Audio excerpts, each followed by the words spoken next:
नमस्कार प्रेक्षकांनो. ठरलं तर मग या मालिकेच्या आजच्या भागामध्ये काय घडलं हे आपण पाहूयात. अर्जुनच्या लक्षात येतं की बोन एज टेस्टचे रिपोर्टमध्ये फेरफार करण्यात आलेली आहे. तो चैतन्याला सांगतो की तू आणि सावंत दोघेजण जा आणि स्वतः जातीने लक्ष घालून ते रिपोर्ट पुन्हा मिळवा. आता सायली विचारत असते तेव्हा अर्जुन तिला काय झालं असं विचारतो. सायली सांगते की एवढंसं पुरेसं नाही आहे, कारण सोनलच्या आईवडिलांचाही पत्ता आपल्याला शोधावा लागणार आहे आणि तो आपल्याला वडगावला गेल्याशिवाय मिळणार नाही, कारण आगसुद्धा वडगावलाच लागली होती आणि सोनलही तिथेच हरवली होती. अर्जुनलाही तिचं म्हणणं पडतं आणि तो स्वतः वडगावला जाणार असं सांगतो.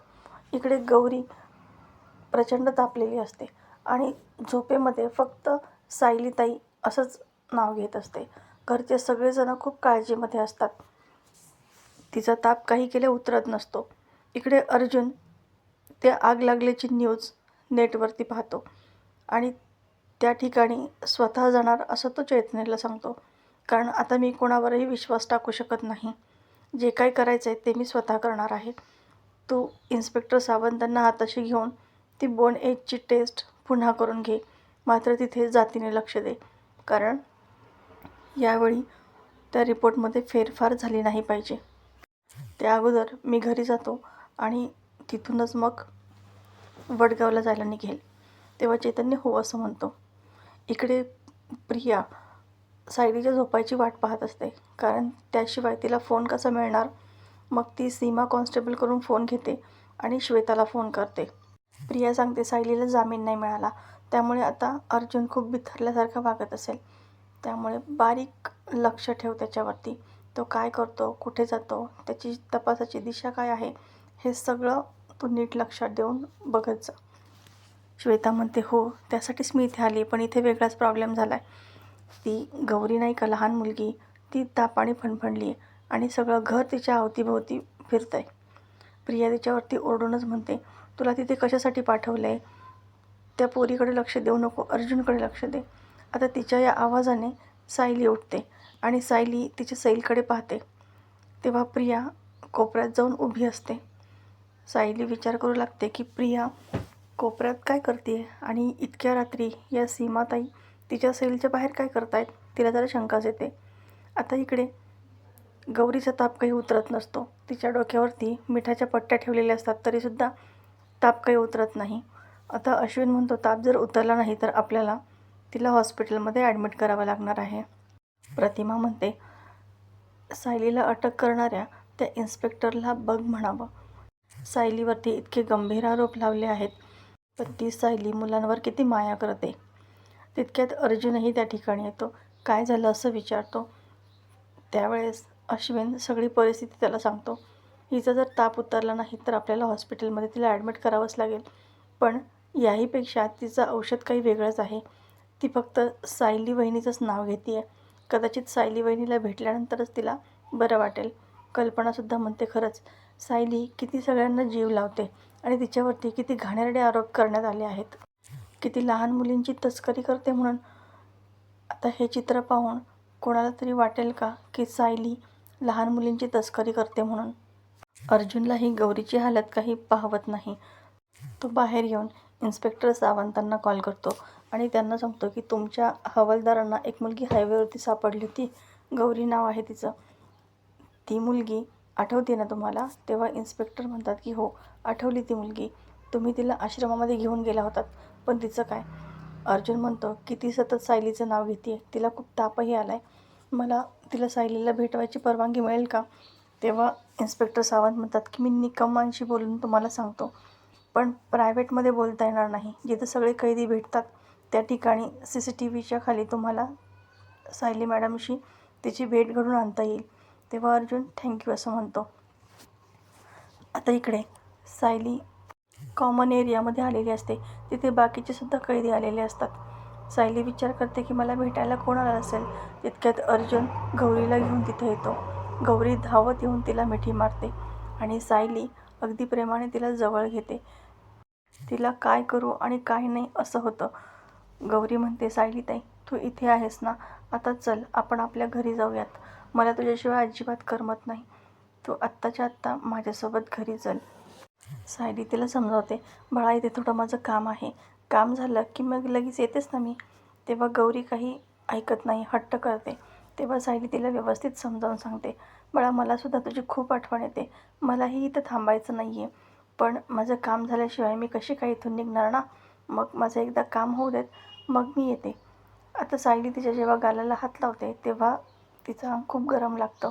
तसं ती विचारते सुद्धा. तेव्हा गौरी म्हणते की तू माझ्याजवळ नव्हतीस ना, त्यामुळे मला ताप आला. सायली खूपच व्याकुळ होते आणि तिला सांगते की असं नाही करायचं, मी तुझ्याजवळच राहणार आहे. आता तिथे असणारी एक कैदी विचारते की ही सायलीची मुलगी आहे, मला माहितीच नव्हतं. पण कॉन्स्टेबल सांगतात मुलगी नाही आहे, सायली आत्ता पहिल्यांदाच गरोदर आहे. पण या दोघींचं नातं अगदी मायलेकींसारखंच आहे. भेटायची वेळ संपलेली असते. अर्जुन म्हणतो की सायली, मी सोनलच्या गावाला जाणार आहे आणि तिथे पुरावे मिळतात का नाही ते बघतो. पण गौरी पुन्हा गोष्ट सांगायसाठी हट्ट करते. सायली म्हणते की मी जेव्हा तुला घरी येईल ना तेव्हा खूप साऱ्या गोष्टी सांगेल, पण आत्ता नाही बाळा. आता तू कुसुमताईंसोबत घरी जा आणि अजिबात कुणाला त्रास देऊ नकोस, नाहीतर सगळे लोक म्हणतील सायलीताईने हिला काहीच शिकवलं नाही. मग तुला चालेल का मला असं कोणी बोललेलं. तेव्हा गौरी लगेच शहाण्या बाळासारखं सगळं ऐकते आणि म्हणते की नाही, मी कोणालाही त्रास देणार नाही, आणि लगेच ती घरी जाण्यासाठी सुद्धा तयार होते. आता वेळ संपलेली असल्यामुळे तिला काही तिच्यासोबत जास्त वेळ थांबता येत नाही. अर्जुनला सुद्धा तिथून जाताना पाय जड झालेले असतात, पण पुरावे मिळवणं खूप महत्त्वाचं असतं. सायली त्याला म्हणते की तुम्ही व्यवस्थित जा आणि मला खात्री आहे तुम्हाला नक्की काही ना काही पुरावे मिळतीलच, तुम्ही पुरावे घेऊनच परत याल. तितक्यात अर्जुनची नजर वरती जाते. तिथे असणारे CCTV कॅमेऱ्यामध्ये आत्ताचा हा सगळा प्रकार रेकॉर्ड झाला असेल, हा सुद्धा पुरावा मला कोर्टात वापरता येईल असं तो विचार करतो. इकडे गौरीला श्वेता झोपवते आणि तिचं सगळं लक्ष बाहेर असतं. अर्जुन घाईघाईने बाहेर जायला निघतो आणि घरच्यांना सांगतो सुद्धा की मी जरा पनवेलच्या बाहेर जात आहे. घरातले सगळेच आश्चर्यचकित होतात. पनवेलच्या बाहेर म्हणजे काही महत्त्वाचं काम आहे का. अर्जुन म्हणतो की आल्यानंतर मी सगळं सांगतो. प्रतिमा विचारते सायलीच्या केस संदर्भात काही आहे का. तेव्हा अर्जुन हो असं म्हणतो आणि त्याला तितक्यात चैतन्याचा कॉल येतो. चैतन्य सांगतो की आपल्याला बोनेजची टेस्ट करण्याची परवानगी मिळालेली आहे. तेव्हा अर्जुन त्याला पुन्हा सांगतो की यावेळी आपल्याला चूक करून चालणार नाही, अगदी बारकाईने टेस्ट करून घे, कुठल्याही प्रकारची छेडछाड त्याच्यामध्ये होता कामा नये. चैतन्य हो असं म्हणतो आणि अर्जुन लगेच सगळ्यांना घरातल्यांना सांगून तिथून निघून जातो. तितक्यात श्वेता तिथं येते. तिला कळालेलं असतं की अर्जुन बाहेर गेलाय, पण तरीही मुद्दामच म्हणते की अर्जुनदादांनी काही खाल्लं नाही ना, मग मी त्यांना जेवायला वाढू का. अश्विन सांगतो पण दादा तर आत्ताच बाहेर गेलाय.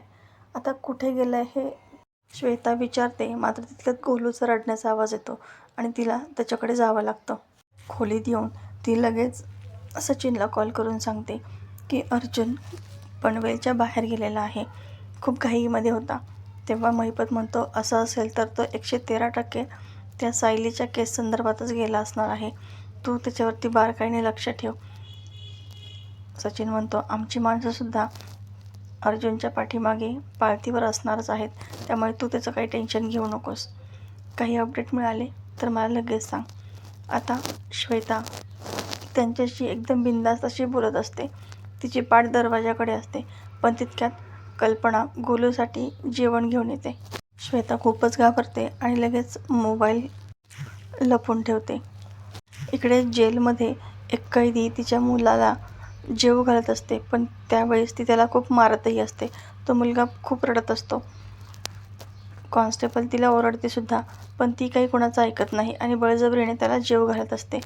तेव्हा सायली तिच्यावरती ओरडते आणि ही काय पद्धत झाली, शिस्त लावणं आणि मुलावरती हात उचलणं, या सगळ्या दोन्ही वेगवेगळ्या गोष्टी आहेत. शासनाने तुमच्याकडं तुमचं मूल ठेवायला दिलं आहे, कारण त्याला आईची माया प्रेम मिळावं, पण हे असं तर काही होताना दिसतच नाही आहे. मग मूल तुमच्याकडं कशाला हवं आहे.